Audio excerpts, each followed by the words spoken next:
こんにちは、マントです。今回は6月20日に行われた石見神楽の様子をお伝えします。石見神楽は島根県西部の石見地方に伝わる神楽です。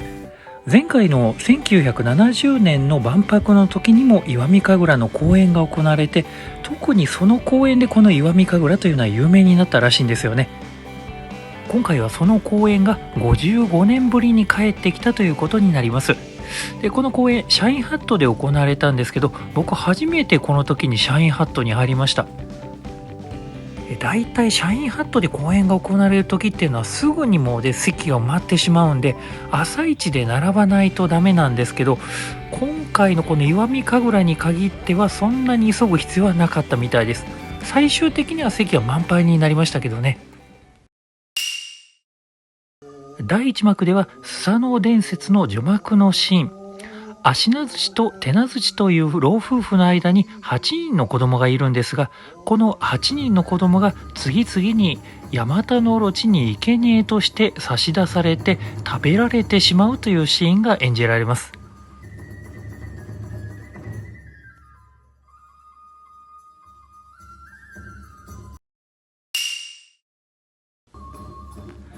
第2幕は儀式舞。そもそも神楽というのは神様をお迎えするための儀式なんだそうです。ですのでこの踊りが一番神楽の中でも神聖なものなんだそうです。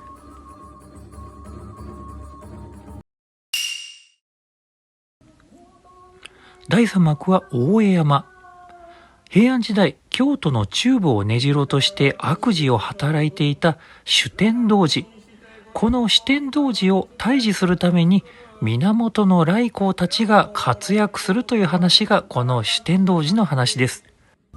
この主天童子退治に使われた刀というのは童子切と言われて、天下五剣の一つとして今でも伝わっている刀です。この主天童子、文字通りお酒が大好きな鬼なので、うまいこと騙して毒のお酒を飲ませます。そして寝入ってしまったところで首をはねようとするんですが、なかなか相手もやるもので、すごい乱闘になって、最後なんとか首をはねるというところがこのシーンになります。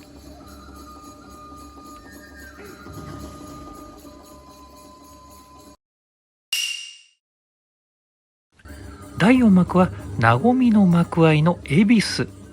そう、関西の人には有名な十日恵比寿の恵比寿さんの恵比寿です。この恵比寿さんたくさんこの飴を投げてくれるんですね。この飴自体が縁起のいいものなので食べるといいことがあるそうです。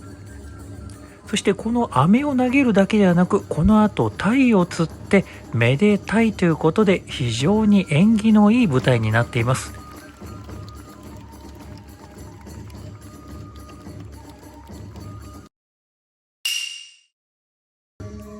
第5幕はオロチ。この舞台の一番メインのテーマの部分になります。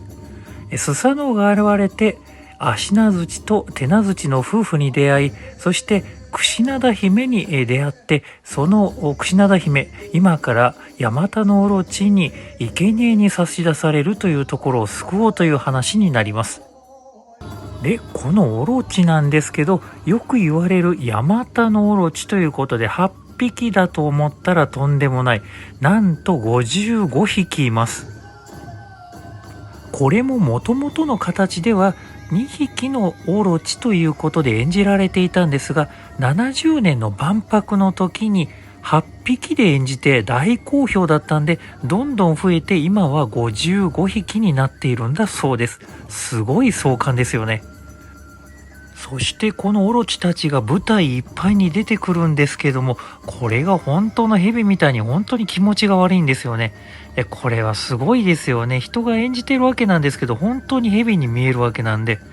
この蛇の胴だとか花火の演出だとか、いろいろ今までこの舞台を積み重ねることによって改良されてきているんだそうです。そしてこのオロチの一番の見どころが、このオロチたちがエンジンを組んでぐるぐる回るこの大輪ですね。すごいですよね、これは。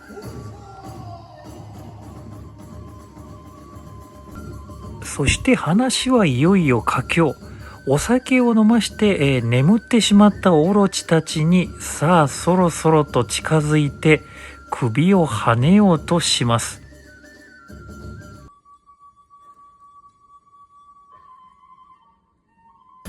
ところが相手も気づいて、そこからは大乱闘の大立ち回りが始まります。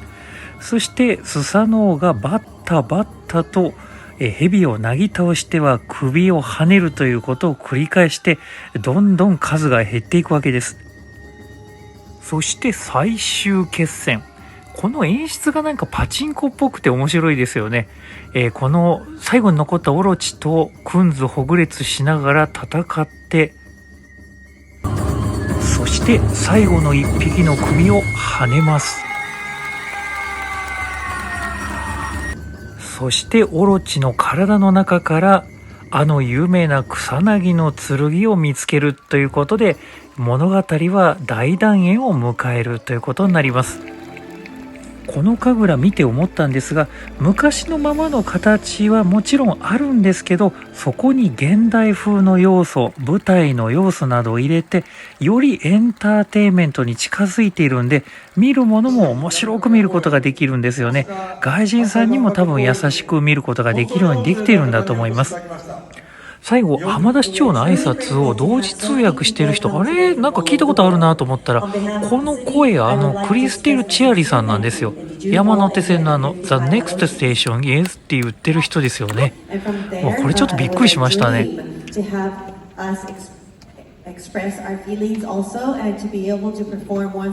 more time at Expo Our Dreams Come True today. 最後は舞台終わりに跳ねたオロチの首をですね、撮影させてくれたりします。もうサービス満点ですよね。